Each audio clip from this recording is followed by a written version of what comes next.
Ministrando como o Mestre. Aprendendo com os métodos de Jesus. Stuart Olyott. Introdução.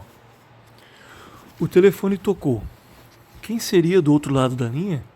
Seria uma voz amiga ou alguma outra voz? Eu ouvi os tons gentis de Ian Murray, da Banner of Truth Trust. Stuart, ele disse, nós estamos pensando sobre a conferência de Leicester para pastores no ano 2000. Você pode pregar? Ian, você sabe que pelos últimos 40 anos, aproximadamente, minha pregação tem consistido principalmente de pouco além da tradução de Matthew Henry para o inglês moderno. Queremos que você pregue. Então, esta é a razão pela qual estas mensagens foram pregadas e constam aqui para publicação. A providência divina programou tudo. O assunto que escolhi foi ministrando como o Mestre. Mas, enquanto pregava as mensagens em Leicester, senti um pouco de embaraço e sinto mesmo agora, no momento de pregá-las de forma escrita. Qual a razão desse embaraço? É bastante claro que não sou suficientemente dotado para chegar ao fundo desse assunto e explorar suas raízes. Nem sou suficientemente dotado para explorar seus amplos horizontes. Então, decidi me concentrar apenas em 3 pontos que creiam serem úteis para pregadores em toda parte. Eles estão distribuídos nos 3 capítulos deste livro. O primeiro capítulo é uma lição com aroma de sermão, e os outros 2 são sermões com sabor de lição. No primeiro capítulo, veremos que o Senhor não era um pregador enfadonho. Você é um pregador enfadonho? Já aconteceu do desinteresse tomar conta da congregação enquanto você pregava? Então, você não está ministrando como mestre. No segundo capítulo, veremos que nosso Senhor era um pregador evangelista. Isso poderia ser dito a seu respeito? Se não, você precisa saber que não está ministrando como o Mestre. No terceiro capítulo, veremos que nosso Senhor não era apenas um pregador. Se você é um pregador e nisto consiste tudo o que você é, então não está ministrando como mestre. Quão maravilhoso seria se os pregadores cristãos de todo o mundo estivessem ministrando tais como o seu mestre. A minha oração mais séria é que o Senhor se agrade em usar estes modestos capítulos para transformar os ministérios de incontáveis homens que falam em nome dele. Stuart Olyott. Capítulo 1. Nosso Senhor não era um pregador enfadonho. Neste capítulo inicial, estou convidando você a abrir a palavra de Deus no Sermão do Monte, em Mateus, capítulos 5, 6 e 7. Dos trechos de ensino do Senhor, este é o mais longo que já foi registrado. É longo, mas não é enfadonho. E por que não? Porque nosso Senhor possuía um método preciso de ensino. Nosso Senhor se comunicava verbalmente, e é isto que olharemos neste capítulo. Erudição e oralidade não são a mesma coisa. A forma como nos expressamos na escrita é muito diferente da forma como nos expressamos na fala. Há algumas similaridades entre as duas, assim como há algumas similaridades entre futebol e rugby, embora não sejam o mesmo jogo. Pregações são feitas inteiramente de maneira verbal.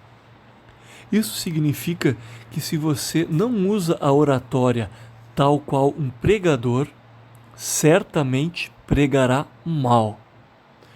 A forma de falar do nosso Senhor era característica, clara, simples e fácil de copiar. Aqueles que não tentam cultivar uma oratória semelhante não desejam realmente ministrar com o seu mestre.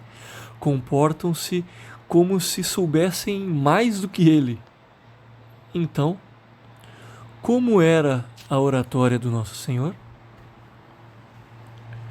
Você já esteve tão comovido por algo que leu em um livro a ponto de dizer a si mesmo: minha vida nunca mais será a mesma?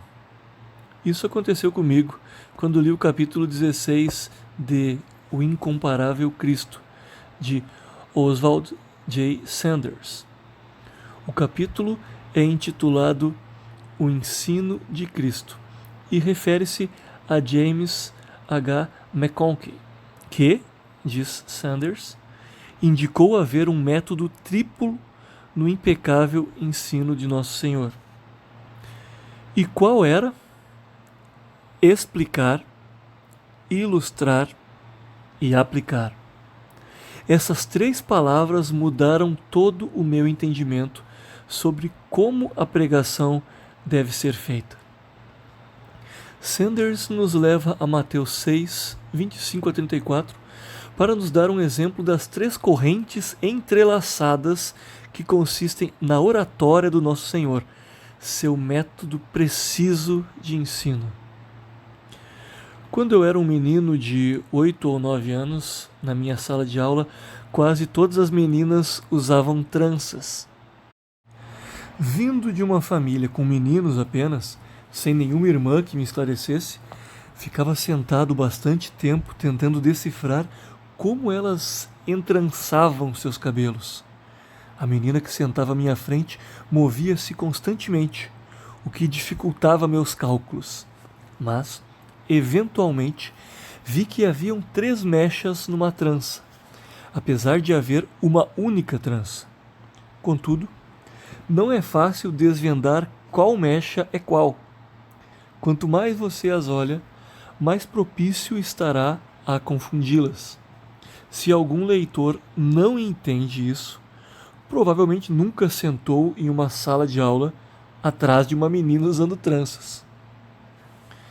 Nosso Senhor explica, ilustra, aplica. Explica, ilustra, aplica. Você pode pegar qualquer sentença de Mateus 6, 25 a 34 e perguntar a si mesmo o que ele está fazendo naquele momento em particular. Ele está explicando aqui? Ou ilustrando? Ou aplicando? É fácil ver a trança, mas as mechas não. Geralmente ele está fazendo 2 destas coisas de uma só vez, e às vezes ele está fazendo todas as 3. Em Mateus 6:25, o Filho de Deus diz: por isso vos digo, não andeis ansiosos pela vossa vida, quanto ao que haveis de comer ou beber, nem pelo vosso corpo, quanto ao que haveis de vestir. Não é a vida mais do que o alimento, e o corpo mais do que as vestes? O que o nosso Senhor está fazendo aqui? Está explicando? Sim, ele está, pois nos ensina a não nos preocuparmos.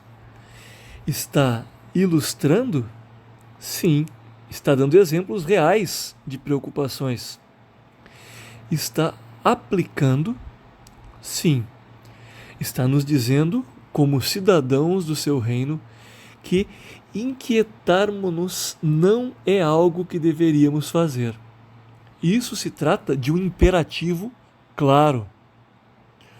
Olhemos agora o próximo verso, Mateus 6:26. Observai as aves do céu, diz Nosso Senhor, ilustrando. Não semeiam, não colhem, nem ajuntam em celeiros, ainda ilustrando. Contudo, vosso Pai Celeste a sustenta.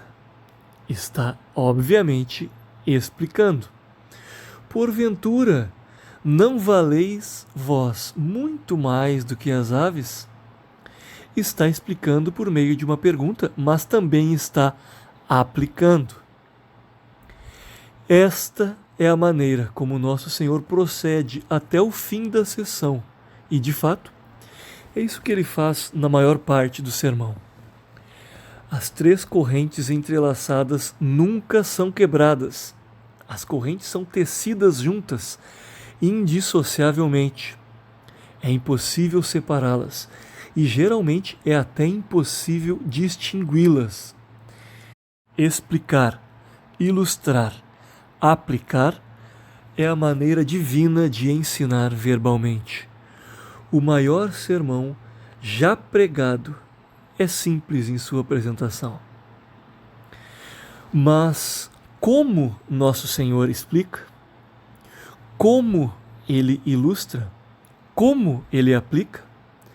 É o que descobriremos enquanto dividimos o restante de nosso capítulo em 3 sessões: explicação, ilustração e aplicação. 1. Explicação. Por conta do que vem em seguida, façamos uma suposição básica. Suponhamos que nossas versões das Escrituras sejam mais ou menos precisas e que fielmente reflitam o grego no qual o Evangelho de Mateus foi escrito. Como Nosso Senhor explica? 1.1 Palavras comuns. Eu fui tentado a nomear essa seção de vocabulário acessível. Viajemos de volta à Palestina do primeiro século. Desçamos ao mercado. Ouçamos naquele lugar as conversas das mulheres discutindo preços de cereais e frutas. Observem seu vocabulário. O que estão dizendo? Que palavras estão usando? Nesse sermão, há alguma palavra que estas mulheres não usariam na vida cotidiana? Acheguemo-nos aos homens que esquivam-se do sol e talvez se detenham à entrada da carpintaria. Eles conversam enquanto esperam o carpinteiro terminar suas encomendas. Há alguma palavra nesse sermão que teria sido estranha aos ouvidos desses homens? Fiquemos do lado de fora da escola local. Alguns pais estão lá, esperando que seus filhos saiam. Por acaso, ouvimos o que dizem e tentamos escutar as conversas dos adultos e crianças quando cumprimentam uns aos outros. Então, caminho de volta para casa. Existe nesse sermão alguma palavra que pessoas comuns como estas considerariam difícil? O Sermão do Monte é um sermão de palavras comuns e não acadêmicas, eruditas, sofisticadas ou do tipo usadas somente por uma certa classe social, nem palavras do velho mundo. Ele foi proferido com palavras comuns, usadas por gente comum, de vida comum. O que isso significa para as pessoas atualmente? De acordo com um guia publicado pelo Sunday Times, isso significa usar sentenças onde 90% das palavras são palavras curtas. É assim que pessoas comuns falam. Esta é sua linguagem. Aqueles que falam ou escrevem de outra forma não estão usando a linguagem do povo. O uso de uma linguagem mais difícil pode ser a forma correta em determinadas situações, mas não é a forma correta na pregação. Pregações são feitas verbalmente. Tem como objetivo o ser compreendido. Se ocasionalmente é necessário o uso de palavras incomuns, elas são explicadas. Pregadores que não usam palavras do dia a dia em suas mensagens não estão ministrando como o seu mestre. 1.2 Abundância de frases curtas. Como o Sermão do Monte começa? Mateus 5, 1-10 mostra que o sermão é iniciado como uma explosão de frases curtas. Após isso, em quase todo o sermão, você pode ver repetidamente que há abundância de frases curtas. Vós sois a luz do mundo. Portanto, sede vós perfeitos, como perfeito é o vosso Pai Celeste. Porque onde está o teu tesouro, ali estará também teu coração. Buscai, pois, em primeiro lugar o seu reino e a sua justiça, e todas essas coisas vos serão acrescentadas. Não julgueis, para que não sejais julgados. Pelos seus frutos os conhecereis. Quem pode esquecer sentenças como estas? Nos deparamos com elas por todo o sermão. São tão impressionantes como notáveis. Nós ouvimos tais sentenças uma vez e as consideramos como inesquecíveis. Mas isto não significa que o sermão seja feito apenas de frases curtas. O Filho de Deus não impõe tal regra a qualquer um de nós. Seu sermão também contém muitas sentenças longas. Se você quiser fazer um estudo adicional, por que não trabalhar com o sermão e tentar encontrar entre todas a mais longa sentença? Mateus 5,19 é uma frase longa, mas não é simples. Aquele, pois, que violar um destes mandamentos, posto que dos menores, e assim ensinar aos homens, será considerado mínimo no reino dos céus. Aquele, porém, que os observar e ensinar, esse será considerado grande no reino dos céus. Podemos dizer o mesmo de Mateus 6,6. Tu, porém, quando orares, entra no teu quarto e, fechada a porta, orarás a teu Pai que está em secreto, e teu Pai, que vê em secreto, te recompensará. Esta frase é longa quando escrita, mais do que é quando falada. O que quero dizer com isso? A frase escrita é longa, mas não soa longa, pois é dividida em suaves bocados enquanto é falada. Este é um ponto importante a ser percebido quando a oratória está em desenvolvimento.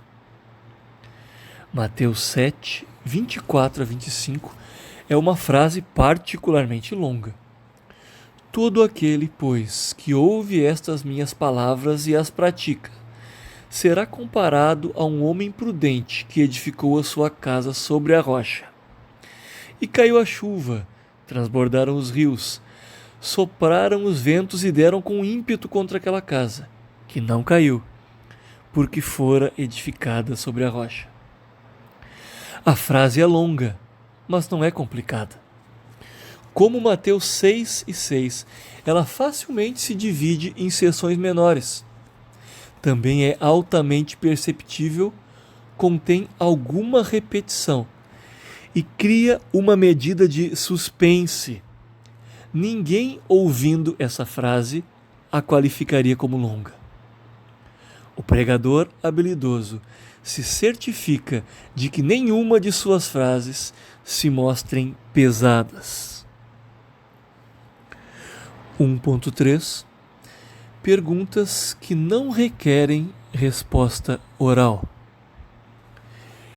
Esta seção deveria rigorosamente ser chamada perguntas retóricas, mas este não é um termo usado por pessoas comuns no seu dia a dia. Nesse sermão, tais perguntas são encontradas em Mateus 5, 13, 43, 2 vezes, 47, 2 vezes, 6, 25 a 28, 30 e 31, 3 vezes, 7, 13 e 4, 9 a 10, 16 e 22. Perguntas são coisas maravilhosas, não é verdade? O que acontece quando um pregador faz uma pergunta? O que está acontecendo com você como leitor enquanto eu faço essa pergunta? A resposta é que você tenta responder. Isso acontece, seja em voz alta ou baixa. No momento em que você tenta responder, ainda que interiormente, a pregação cessa de ser um monólogo, se torna um diálogo. Dentro de sua mente, você não ouve somente a voz do pregador, mas também sua própria voz. De repente, tudo passa a ser mais interessante. Nosso Senhor é um mestre em tais perguntas, e os melhores pregadores na história têm seguido seu exemplo. Quantas perguntas há no Sermão do Monte? 19. 15 do Nosso Senhor e mais 4 em sua narrativa. E quanto tempo levaria a leitura do sermão em voz alta, se você o fizesse compassadamente? Tomaria aproximadamente 15 minutos. Então, Nosso Senhor, em sua pregação, faz uma pergunta por minuto. E quanto a você, pregador? Faz uma pergunta por minuto? Não? Poderia ser esta uma das razões para você, ao contrário do Nosso Senhor, estar se tornando um pregador enfadonho? Como Nosso Senhor organiza suas perguntas? Há poucas no começo do sermão, mas de repente, em 5, 46 e 47, ele faz um aglomerado de 4. Neste ponto, talvez o interesse estivesse começando a enfraquecer. O que pode recapturar melhor o interesse que uma pergunta? Depois, Nosso Senhor prossegue bastante tempo antes de fazer mais perguntas. Então, em 6, 25 a 30, ele faz 5 perguntas em rápida sucessão, seguida de mais 3 em 6, 31, onde aparecem em sua narrativa. Após isto, suas perguntas ficam um tanto regularmente espaçadas, conforme o sermão se aproxima do fim. Não é interessante? Por que Nosso Senhor organiza suas perguntas desta maneira? Porque todos nós temos problemas em manter concentração. Assim, Nosso Senhor ensina por um tempo, então faz muitas perguntas para trazer seus ouvintes à vida novamente. Depois, ensina por mais um tempo antes de reavivá-los por mais uma vez, com mais perguntas. Assim, quando eles começam a ficar cansados, ele faz suas perguntas com certa regularidade. Como um comunicador, o encarnado Filho de Deus é um gênio. Quão sábio é o pregador que trabalha para desenvolver uma oratória semelhante à dele. 1.4 Repetição.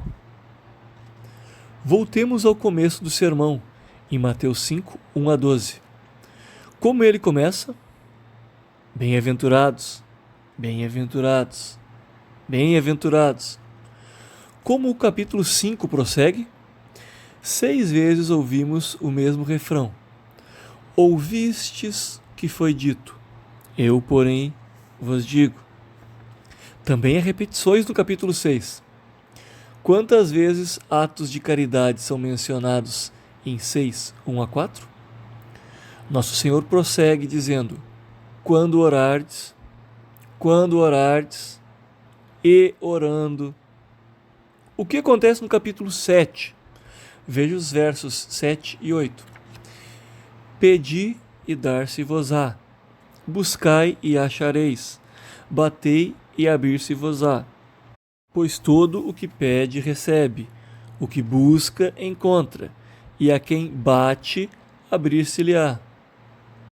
Eu conheço muitos pregadores que têm dificuldade de ligar para suas esposas porque não conseguem lembrar o número do próprio telefone.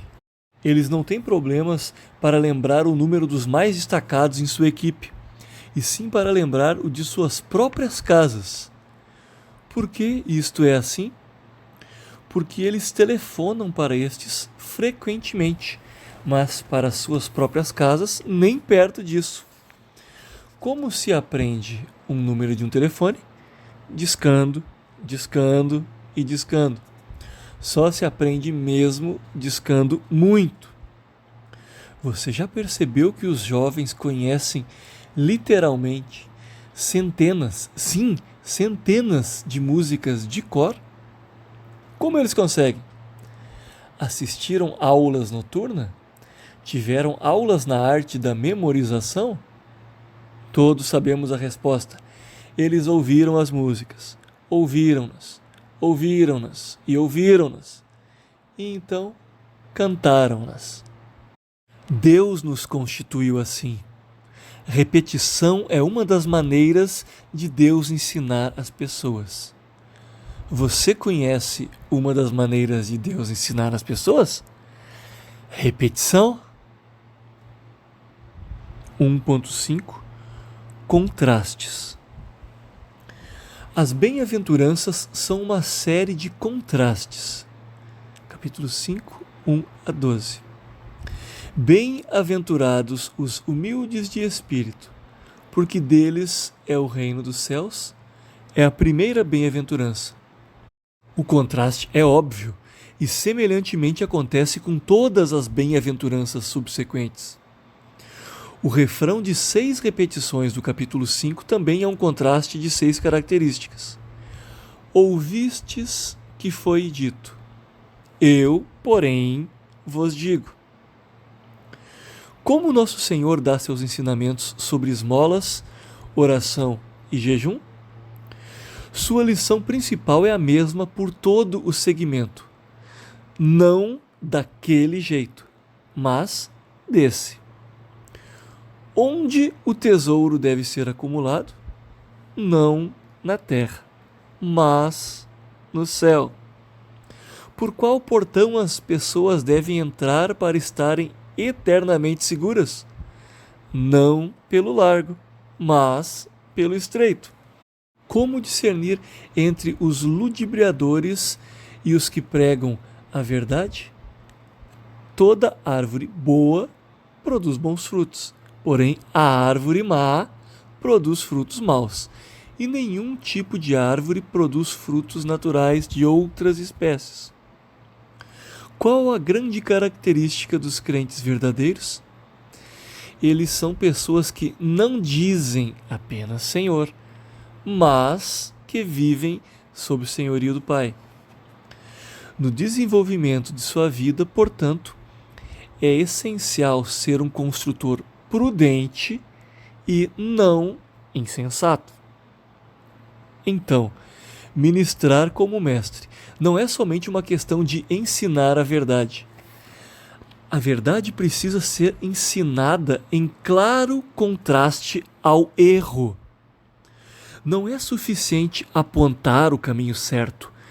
Também devemos descrever o caminho errado aos nossos ouvintes e dizer aonde ele conduz. Tal abordagem sempre é cativante. Faz com que a verdade seja cristalina e liberta os circunstantes do enfado, como rapidamente descobriram os ouvintes originais do Nosso Senhor. 1.6 Uso frequente da voz ativa. Eu fui mordido pelo cão é uma frase na voz passiva. O cão me mordeu está na voz ativa. Estou enfadado pelo que leio está na voz passiva. O que estou lendo me enfada está na voz ativa. Em seus ensinamentos, Nosso Senhor usa frequentemente voz ativa. Este é um dos pontos que deveríamos observar, mas não insistir nele demasiadamente. Afinal, Nosso Senhor usa bastante voz passiva. Se pegarmos somente o capítulo 5, veremos vários exemplos. Ouvistes que foi dito aos antigos, está na voz passiva, assim como todos os versos que repetem essa expressão. Mas Nosso Senhor usa frequentemente a voz ativa. Sua linguagem é direta. Em Mateus 5,11, por exemplo, ele disse: Bem-aventurados sois quando por minha causa vos injuriarem e vos perseguirem, e mentindo disserem todo mal contra vós. Mas ele poderia ter dito: sereis bem-aventurados quando injuriados e perseguidos, e quando toda sorte de mentiras for dita contra vós por minha causa. Mas, ao colocar a frase na voz passiva, ele não mantém a mesma força, não é mesmo? Em Mateus 5,16, Nosso Senhor disse: assim brilhe também a vossa luz diante dos homens, para que vejam as vossas boas obras e glorifiquem a vosso Pai que está nos céus. Mas ele poderia ter dito: que a vossa luz brilhe para que vossas boas obras sejam vistas, e para que vosso Pai que está no céu seja glorificado. Essa linguagem é tão exata quanto a outra, mas todos podemos ver que não é igualmente impressionante. Não é a linguagem de uma boa oratória.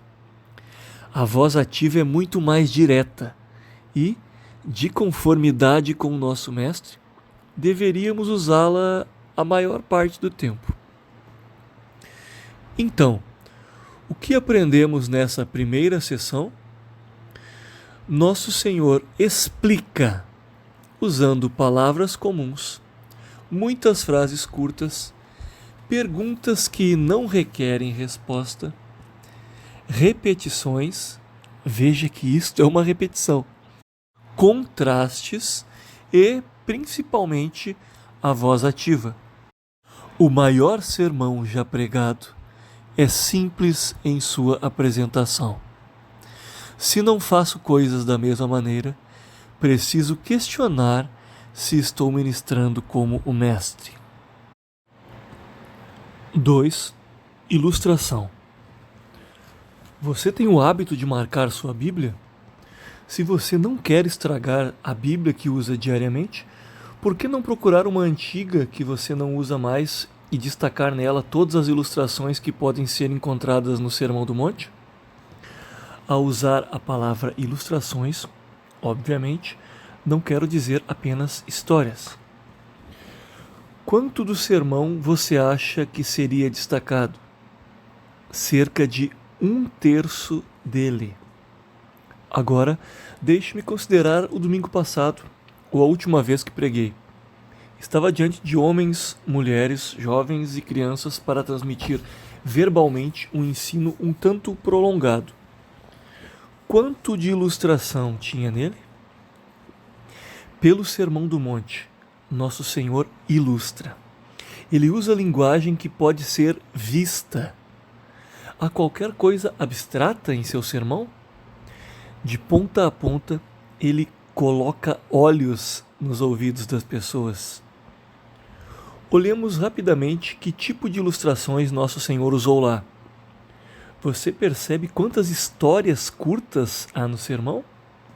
Sabemos que a maior parte do ensino público do Nosso Senhor foi dado por parábolas, e estas são histórias que amamos, valorizamos e facilmente lembramos. Mas o Sermão do Monte não é uma série de parábolas. Há apenas uma pequena quantidade de histórias nele, e vem já ao final.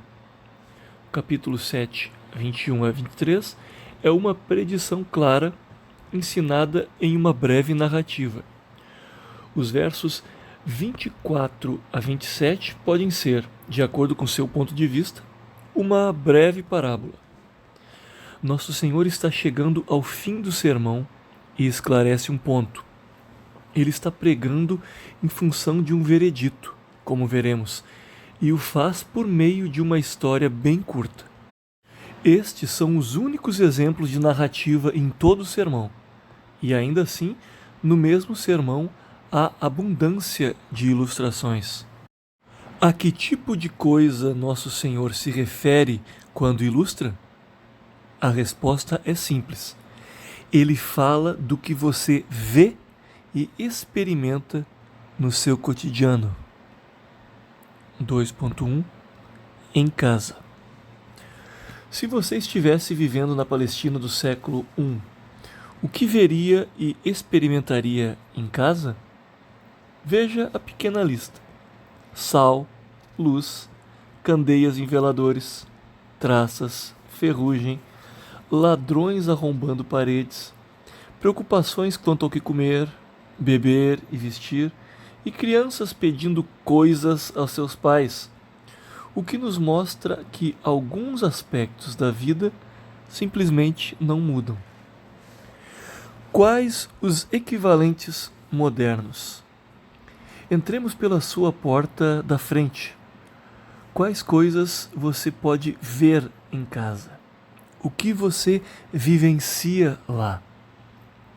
Quando entro em minha própria casa, há um tapete onde se tropeça, um telefone numa estante pequena, ganchos onde se pendura roupas e uma escada. À sua frente, nossa cozinha, onde há certo número de objetos domésticos e acessórios elétricos, alguns que funcionam e outros que funcionavam. Em cada cômodo há luzes, quadros, adornos e mobílias. E há pessoas.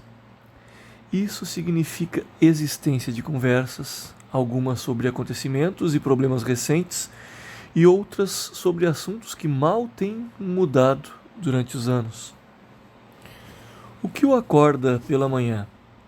Onde faz a barba ou toma banho? Em que horário toma café da manhã e com quem? O que você come?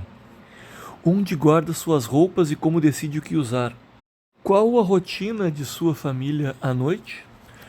No que se refere aos trabalhos domésticos, quem faz o quê e como isso é decidido? O lar é o lugar ao qual pertencemos e onde passamos grande parte de nossa vida.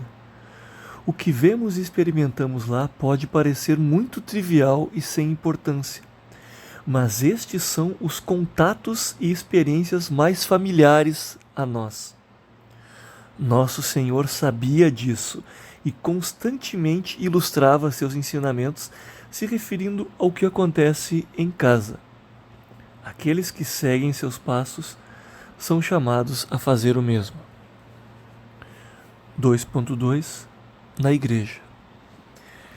Seria ir muito longe se chamasse uma sinagoga de igreja? A sinagoga era o centro da vida judaica no primeiro século e era o lugar de adoração mais familiar a todos que ouviram o Sermão do Monte. Eles também iam, ocasionalmente, ao Templo de Jerusalém. Se você frequentasse uma sinagoga do primeiro século e fosse algumas vezes ao templo, o que veria e experimentaria na igreja? Coisas insignificantes, ofertas trazidas ao altar, ensinamentos do púlpito acerca de assassinato, adultério, divórcio, juramentos, vingança e amor ao próximo. Fariseus, doação de esmolas, orações constituídas de vãs repetições pelas esquinas, pessoas jejuando com semblantes descaídos, profetas, exorcistas, e a lista poderia se estender e se estender. Quão frequentemente Nosso Senhor se refere a estas pessoas e itens em seus ensinos? O que você vê e experimenta na igreja hoje em dia? Inários, órgãos, bancos e púlpito, anúncios, coletas, hinos, orações, leituras e sermões, pastores, pregadores, pessoas atentas, desordeiras, distraídas e entediadas, crianças barulhentas e bebês chorões, orações longas e monopolizadoras em reuniões de oração, rudeza em reuniões de negócios. E até onde iremos com esta lista? Se um pregador tiver seriedade em seguir o exemplo do seu Senhor, não fará amplo uso de todas essas coisas para ilustrar a verdade que ensina e aplica? 2.3 Situações cotidianas. Quais objetos cotidianos podemos ver na Palestina do século I? Deixemos que o sermão de Nosso Senhor nos trace uma lista.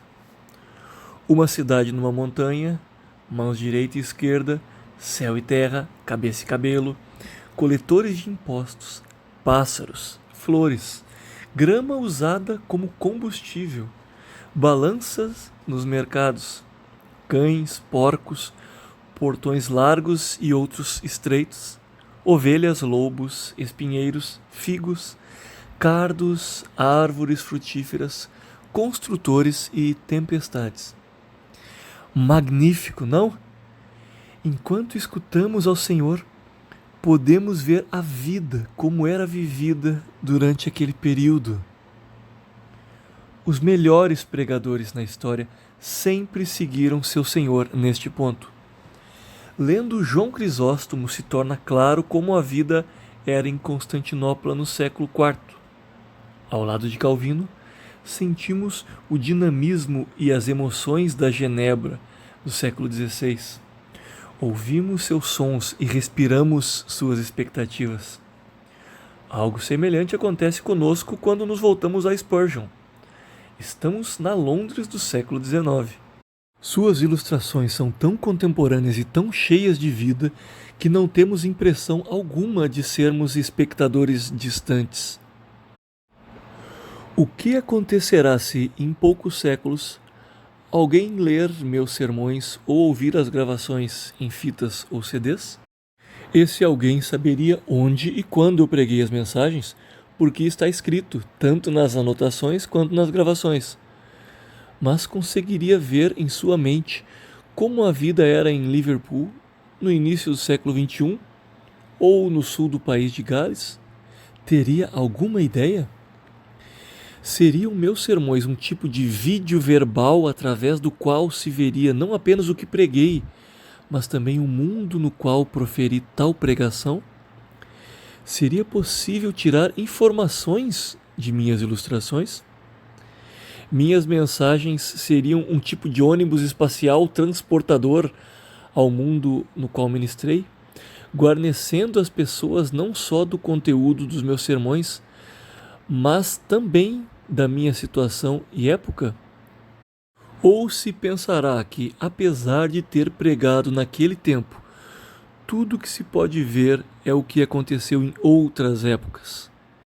Se este é o caso, eu não tenho ministrado como mestre. 2.4 Experiências cotidianas. Que experiências cotidianas as pessoas tinham na Palestina no tempo do ministério de Nosso Senhor? Podemos interagir com elas enquanto lemos este grande sermão. Alguém chamando o outro de tolo, um tribunal conduzindo sentença de prisão, lascívia por uma mulher, bofetada na face, ser processado por conta de um casaco, ser barrado por um soldado romano que insiste em ter sua bolsa carregada, ver o mendigo, ouvir alguém sendo amaldiçoado, recusa em perdoar alguém, ser ferido por um cisco nos olhos enquanto se corta madeira, construção de casa em fundação sólida ou instável antes de uma tempestade. Algumas destas experiências são comuns a todas as épocas, não são? E algumas são comuns àquela época. Em nossos sermões, se estamos ministrando como mestre, as ilustrações que usamos serão dos dois tipos. Haverá ilustrações próprias de qualquer época, mas também haverá ilustrações referentes a aspectos da vida moderna que eram alheios à época anterior. Globalização, crises financeiras, internet, problemas do computador, cirurgias modernas, telefones celulares, camisetas, tênis e jaquetas, alarme contra roubos, airbags inflando mesmo quando o carro está correndo normalmente, transferências multimilionárias de jogadores de futebol de um time para o outro, comida congelada, prazo de validade, cartões de gratificação no supermercado, pílulas de vitaminas e terrorismo internacional. Nas ilustrações de Nosso Senhor, Ele fala sobre a vida de acordo com o que seus ouvintes conhecem dela naquele determinado tempo. Agora, o que acontece quando leio Spurgeon? Eu li uma ilustração de um homem caminhando próximo à igreja em direção aonde iria vender alguns patos. É uma ilustração muito boa. Entretanto, mal posso usá-la hoje em dia. Francamente, eu não conheço ninguém que possua patos. Em outro lugar, li uma boa ilustração baseada num incidente em que uma carruagem alugada por Spurgeon seguiu pela rua errada. E penso que posso adaptá-la. Mas o que deveria fazer com as ilustrações que ele usa referentes a lamparinas? É verdade que uma vez realmente tivemos lamparinas na igreja durante um período de queda de energia, mas elas não são algo a que posso me referir facilmente num sermão moderno. Então, o que devo fazer quando não posso usar ou adaptar as ilustrações dos mestres?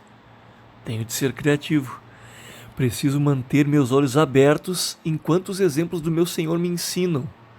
Preciso estar constantemente observando a vida como ela é neste momento e dispor tudo que vejo e experimento a serviço do que estou ensinando.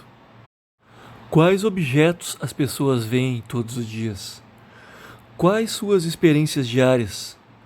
O que é conhecido delas? Como posso usar o que é conhecido delas para ensiná-las o que, no momento, lhes é desconhecido? Tal material é encontrado em toda parte do meu sermão? As ilustrações contam 1/3 das palavras que falo? Estas são as perguntas que um pregador semelhante a Cristo faz. 3. Aplicação. Explicação, ilustração, aplicação. Estas são as palavras-chave. Nós examinamos 2 delas e agora chegamos à terceira. No Sermão do Monte, onde a aplicação começa? Exatamente na primeira palavra. E ele passou a ensiná-los, dizendo: bem-aventurados.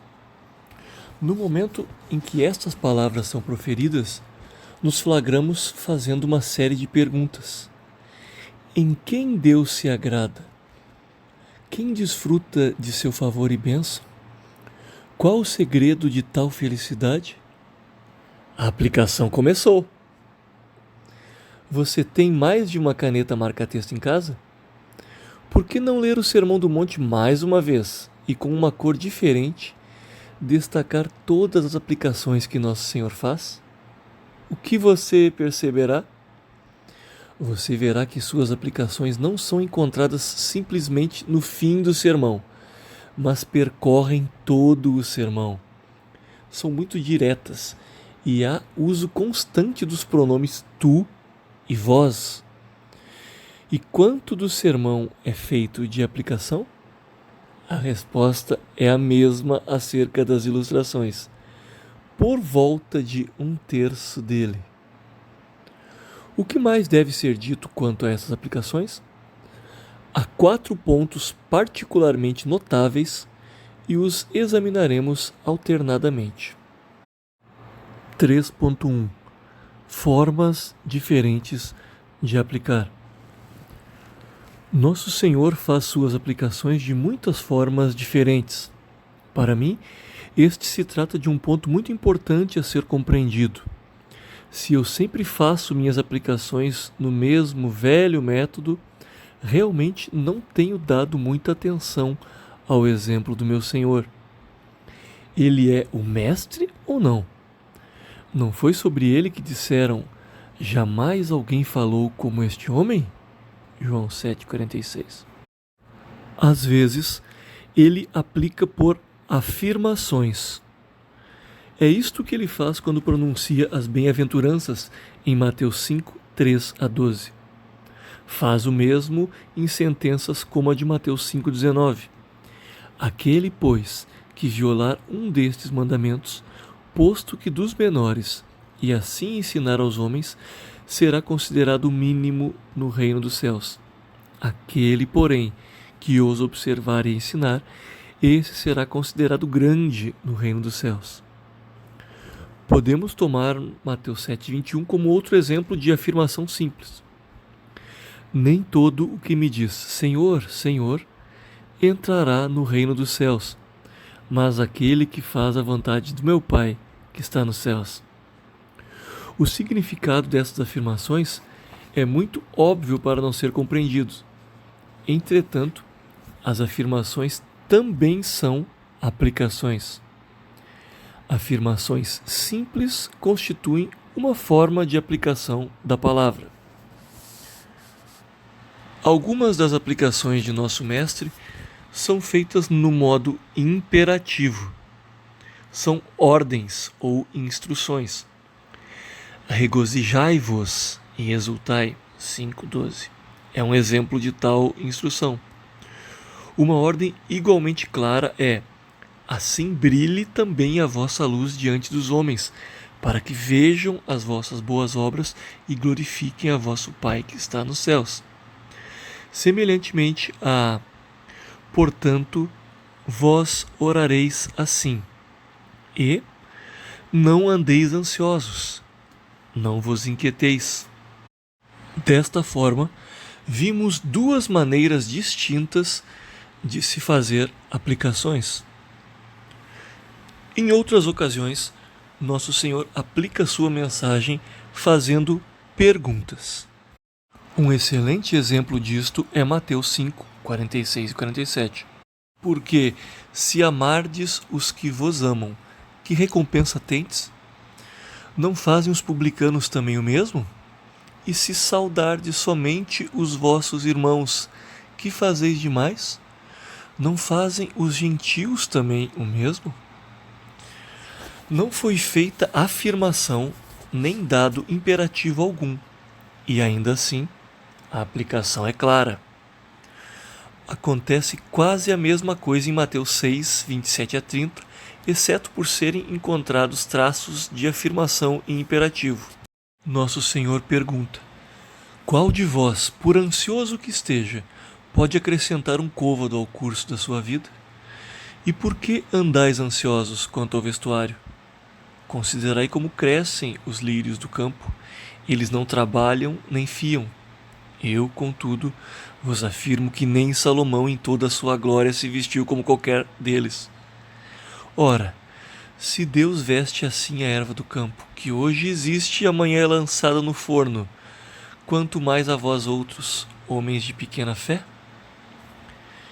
Frequentemente, Nosso Senhor transmite a seus ouvintes enredos específicos nos quais esses podem se encontrar. Em outras palavras, ele pinta quadros de situações concretas que eles provavelmente enfrentarão. Há muitos exemplos disso no Sermão do Monte, um dos quais lemos em Mateus 5, 23 e 24. Se, pois, ao trazeres ao altar a tua oferta, ali te lembrares de que teu irmão tem alguma coisa contra ti, deixa perante o altar a tua oferta. Vai primeiro reconciliar-te com teu irmão, e então, voltando, faze a tua oferta.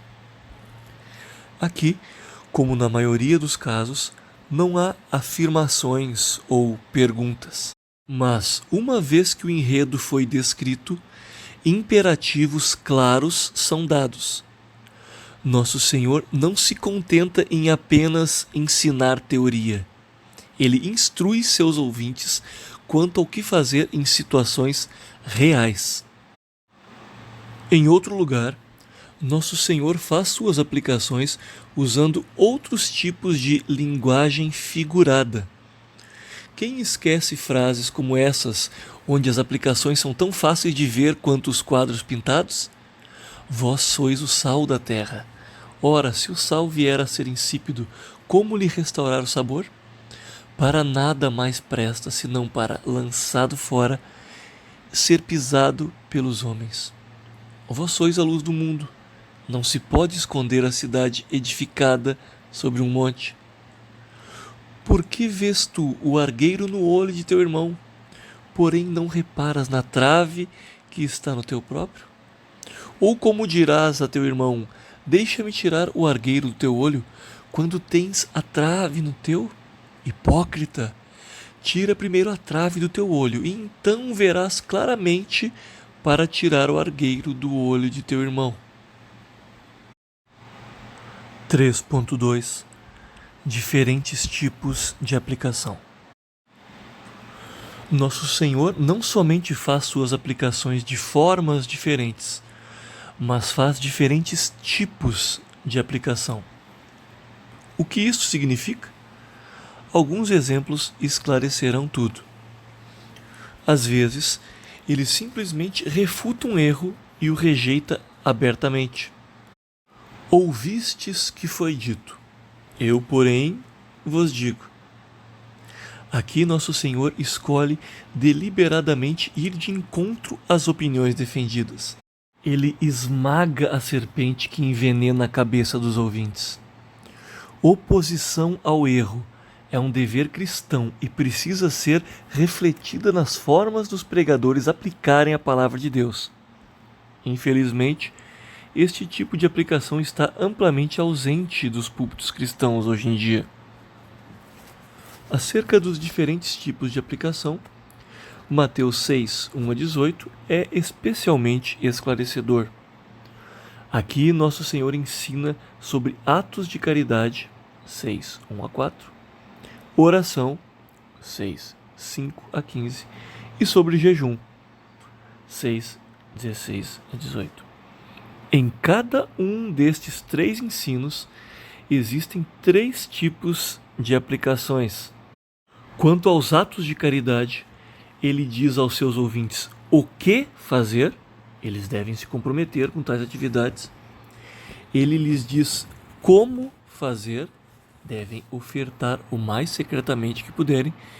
Então lhes diz em que consiste o valor de agir assim. Doutra sorte, não tereis galardão junto de vosso Pai Celeste, que a tua esmola fique em secreto, e teu Pai, que vê em secreto, te recompensará. Os mesmos três tipos de aplicação são vistos nos ensinamentos do Nosso Senhor quanto à oração. Mais uma vez, ele fala aos seus ouvintes o que fazer. Deveriam orar de acordo com um certo padrão, enquanto cultivavam perdão a todos os que os haviam ofendido. Ele fala como orar, em secreto e sem vãs repetições. Diz ainda em que consiste o valor de agir assim. Teu Pai que vem em secreto te recompensará. O vosso Pai sabe o de que tendes necessidade, antes que lhe o peçais. Os ensinamentos do Nosso Senhor sobre jejum seguem exatamente o mesmo padrão. Ele diz aos seus ouvintes o que fazer. Jejum deve fazer parte da vida deles. Diz como jejuar, sem atrair a atenção dos outros ao que estão fazendo e o mais secretamente possível. E, como antes, ele fala em que consiste o valor de agir assim. E teu Pai, que vem em secreto, te recompensará.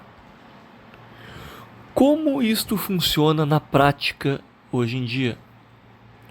O Sr. Silva preparou um sermão sobre a responsabilidade dos pais em criar seus filhos na disciplina e na admoestação do Senhor, Efésios 6:4. No seu sermão, ele diz aos pais o que fazer. Eles devem iniciar e conduzir a adoração familiar. Esta é a aplicação que ele deixa ressoando em seus ouvidos. Qual o efeito do sermão do Sr. Silva? O reavivamento da adoração familiar entre as famílias na igreja? Não. Na verdade, o efeito é exatamente oposto. Os homens da igreja sentem-se desencorajados e humilhados. Eles sentem que o sermão os açoita e mostra suas falhas, mas não os ajuda a manter a adoração familiar em seus lares.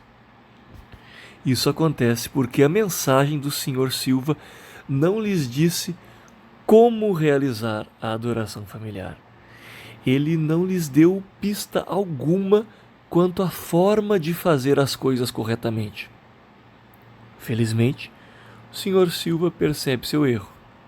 No domingo seguinte, ele prega no mesmo tema e dá uma multidão de dicas e ensinos práticos sobre como realizar a adoração familiar entre uma família que nunca fez isso antes. Esse tipo de ensino, obviamente, não é dado com a mesma autoridade do material coberto por ele na semana anterior. A infalível palavra de Deus que detalha o dever da adoração familiar não dita os detalhes práticos de como isso deve ser feito numa família em particular. O ensinamento de como do Sermão do Monte foi dado pelo infalível Filho de Deus. O Sr. Silva tem de expressar seu como em sugestões e bons conselhos, mas o bom Sr. Silva está seguindo o exemplo do seu Senhor, e antes do que pensa, com as bênçãos do Senhor, será um prazer ver quase todos os pais em sua igreja tentando organizar a adoração no lar. Dentro de semanas, contudo, a maioria dos homens está perdendo o ânimo e a adoração familiar está perdendo a força. Visto que os pais agora sabem o que fazer e como fazer, por que eles não conseguem manter as coisas em andamento?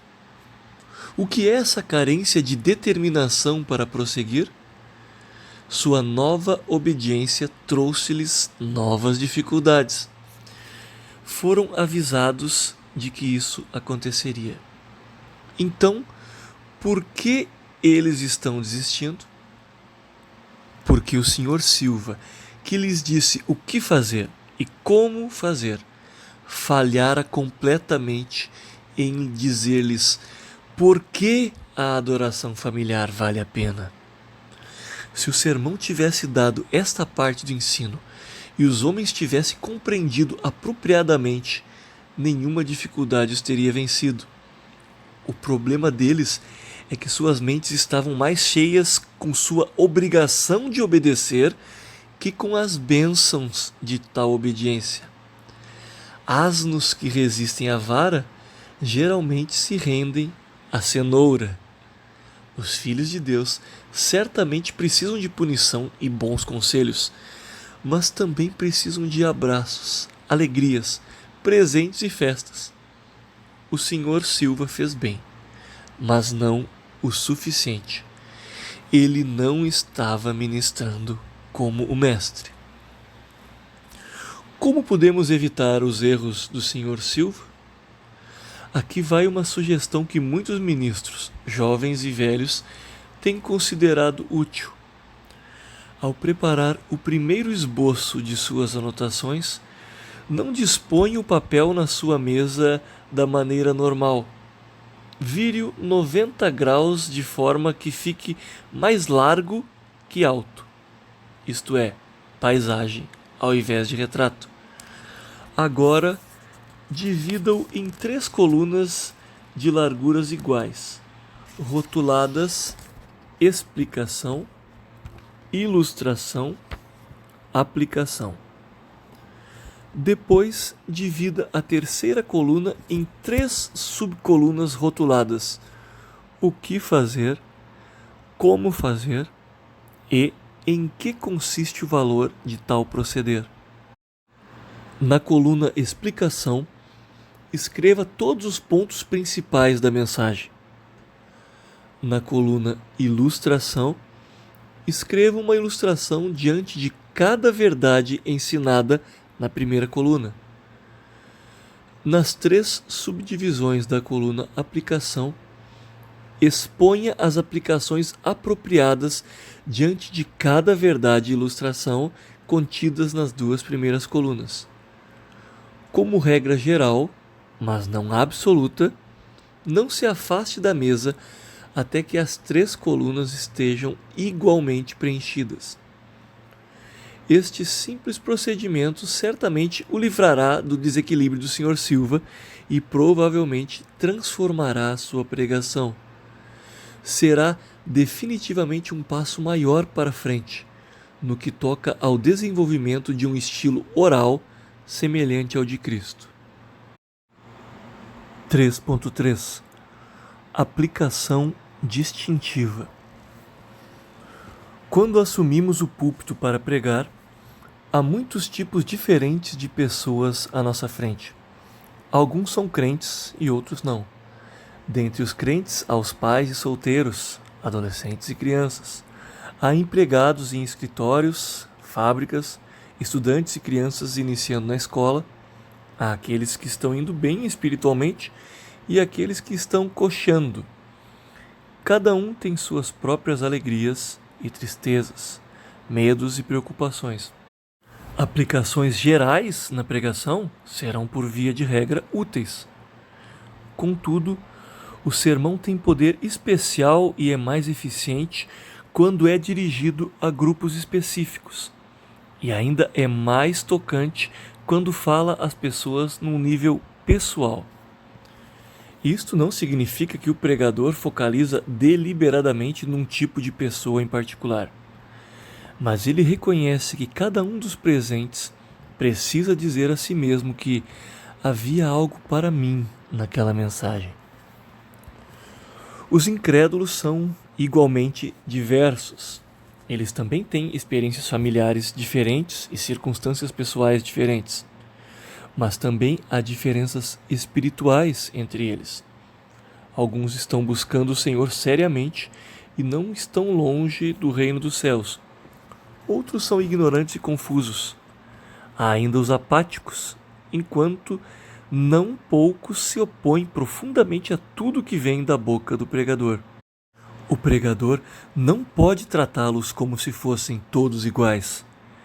Ele deve praticar o discernimento.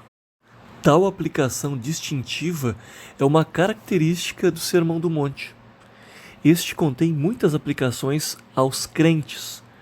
Nosso Senhor lhes dá doutrina, repreensão, correção e educação na justiça.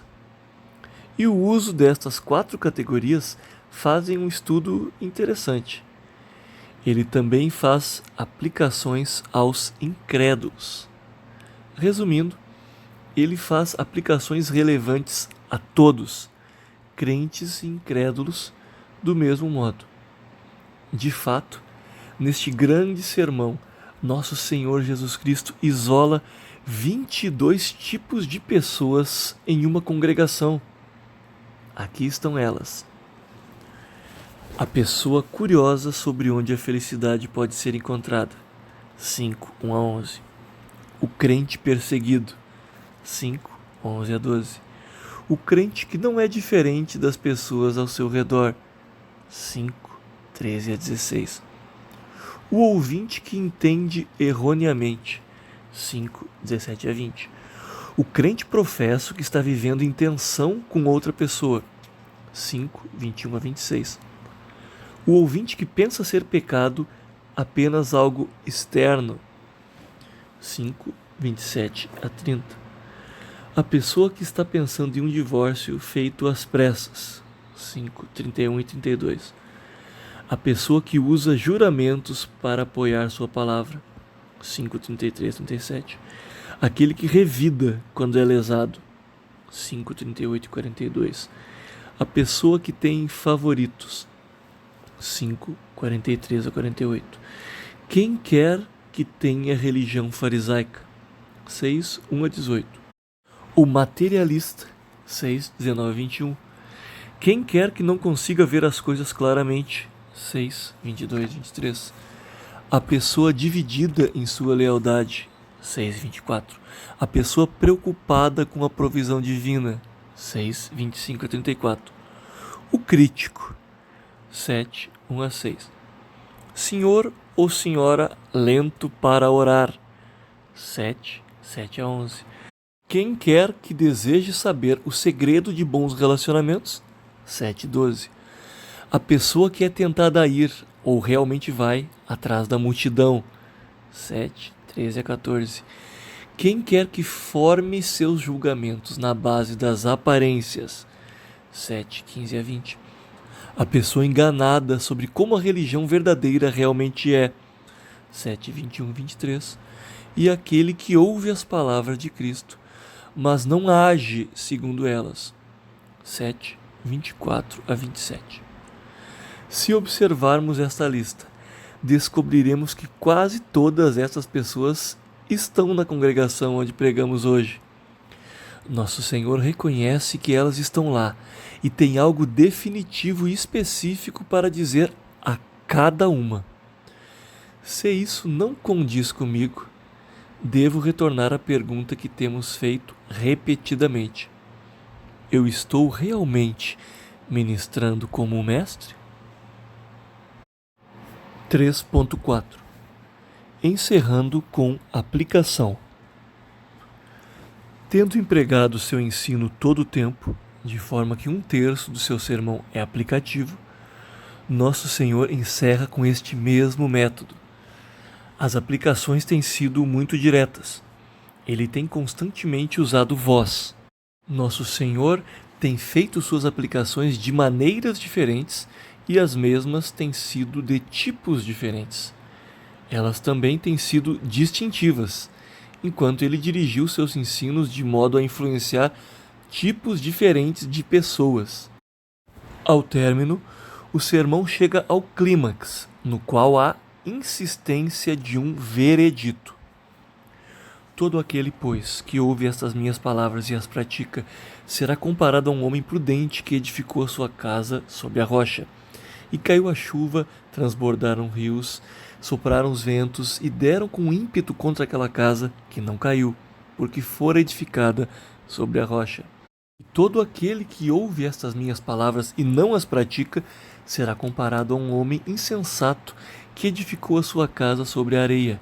E caiu a chuva, transbordaram os rios, sopraram os ventos e deram com ímpeto contra aquela casa. E ela desabou, sendo grande a sua ruína. Mateus 7, 24 a 27. Qual é o veredito no qual o nosso Senhor está insistindo? É como se ele estivesse dizendo: você tem de fazer algo com o que você ouviu. Ouça e obedeça. Então, quando o momento decisivo chegar, você estará seguro. Mas se você ouvir e isto for tudo o que você fizer, será arruinado. E esta nota indispensável é o que cada congregação precisa ouvir sempre que um sermão termina. Assim, nosso Senhor não era um pregador enfadonho. Explicar, ilustrar, aplicar era seu método. E será o nosso também, se formos tão sérios em nossa pregação quanto ele foi. Somente quando absorvemos todos esses detalhes, lemos: quando Jesus acabou de proferir essas palavras, estavam as multidões maravilhadas da sua doutrina, porque ele as ensinava como quem tem autoridade, e não como os escribas. Mateus 7, 28 e 29. A autoridade. Esta é a última informação dada sobre este grande sermão. Mas algumas pessoas, desejosas de ver a pregação se tornar mais interessante, querem que esta questão de autoridade seja o primeiro ponto a ser discutido. Por que isto acontece? Pode haver um número de razões, mas para muitos pastores o motivo é que não querem o simples trabalho duro, fora de moda, que é requerido para desenvolver uma oratória que constrange segundo o modelo do nosso Senhor. É por esta razão que estes pastores cansam seus ouvintes ao abrirem a palavra de Deus. Não pode haver muitos pecados maiores que esse: cansar as pessoas com a palavra de Deus. E ouvimos estes ociosos murmurando: se realmente tivéssemos unção, não precisaríamos atentar para os aspectos técnicos da pregação nos quais este capítulo tem insistido repetidamente. Gostaria que meus leitores soubessem que eu também não estou tão interessado nos aspectos técnicos da pregação. Sou um homem comum que quer pregar a palavra de Deus do melhor modo que puder. Acontece entretanto, que eu creio que Nosso Senhor agia da maneira certa também nesta área, e quero ter uma oratória o mais semelhante possível à dele. Você não quer? Como você, eu sou uma criatura e um pecador. Sei que nunca posso ter autoridade igual àquela do Filho de Deus. Em mim mesmo não sou mais forte hoje do que no dia da minha conversão, e duvido que seja muito mais sábio também. Frequentemente caio em pecado e sou repetidamente envergonhado pela minha própria tolice. Meu coração é afligido com orgulho e também com um grande número de pecados que estou apenas começando a detestar como deveria. Neste mundo, e até mesmo no porvir, é impossível que viesse a ter autoridade como aquela do Filho de Deus. Eu sei, contudo, que um pecador pode falar com uma certa autoridade enquanto expõe as Escrituras Sagradas. Essa autoridade não é dele mesmo, mas vem a ele por um outro. Há uma forma, e uma forma somente, de ter tal autoridade: ficar próximo àquele que tem toda a autoridade, receber minhas mensagens da parte dele, pregá-las na presença dele e ir me desculpar com ele por tê-lo representado tão mal. Ao pregar as mensagens dele, ele me chama a explicar, ilustrar e aplicar, como ele mesmo fez, pois não era um pregador enfadonho. Agir de outra forma seria representá-lo mal. Minha incumbência é passar minha vida ministrando como o Mestre.